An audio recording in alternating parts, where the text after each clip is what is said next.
tous, c'est Toto Météo. Bienvenue dans ma vidéo. Alors j'allais parler de la situation concernant l'ouragan Ernesto. L'ouragan Ernesto, qu'est-ce qu'il va-t-il faire exactement?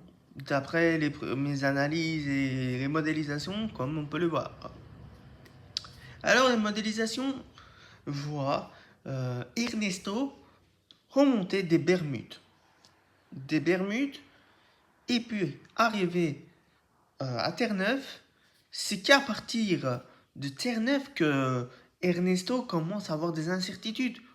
L'intensité de ce phénomène reste à voir, mais certaines modélisations y voient Ernesto carrément disparaître en arrivant sur le nord Atlantique. Parfois, dans certaines modélisations, cela est repris par un courant d'air assez puissant d'un jet venant d'ouest et qui remonte faisant sud, et du coup repoussant l'ouragan ex-Ernesto vers la raille dépressionnaire, et cela provoque un gros coup de vent mais vers l'Islande et une petite partie de l'Angleterre avec l'Écosse, etc.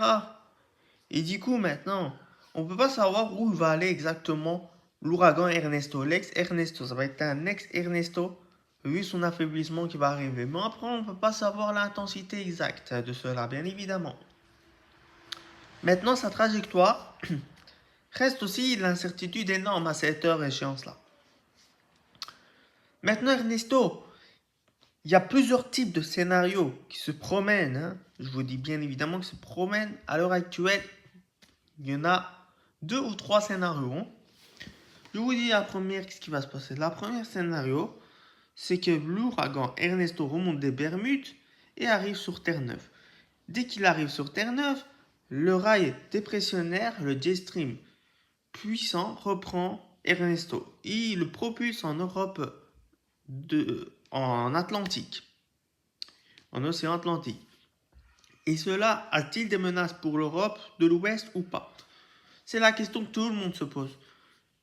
Dans ce genre de scénario, le premier scénario, justement, Ernesto, qu'est-ce qu'il fait? Ernesto remonte plus au nord et rejoint les rails dépressionnaires.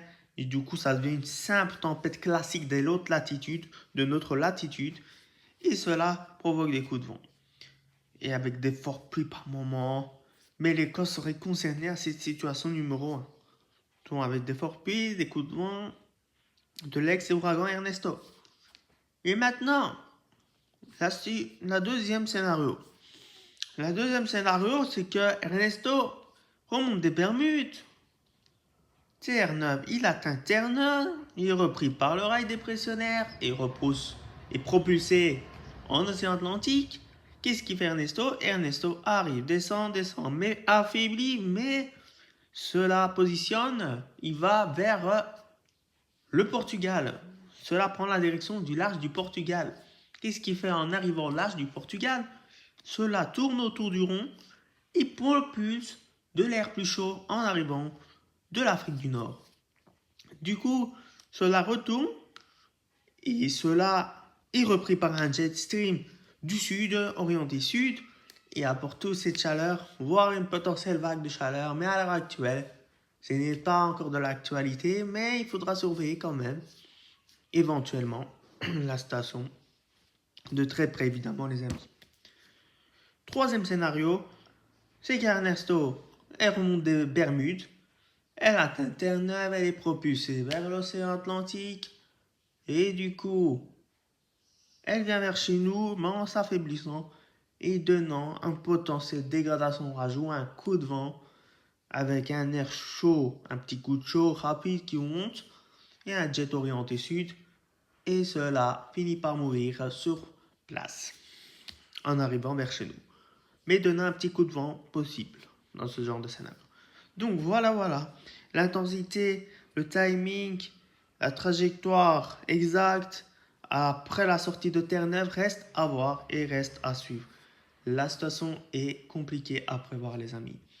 Sinon, je vous tiens au courant de la situation de très près.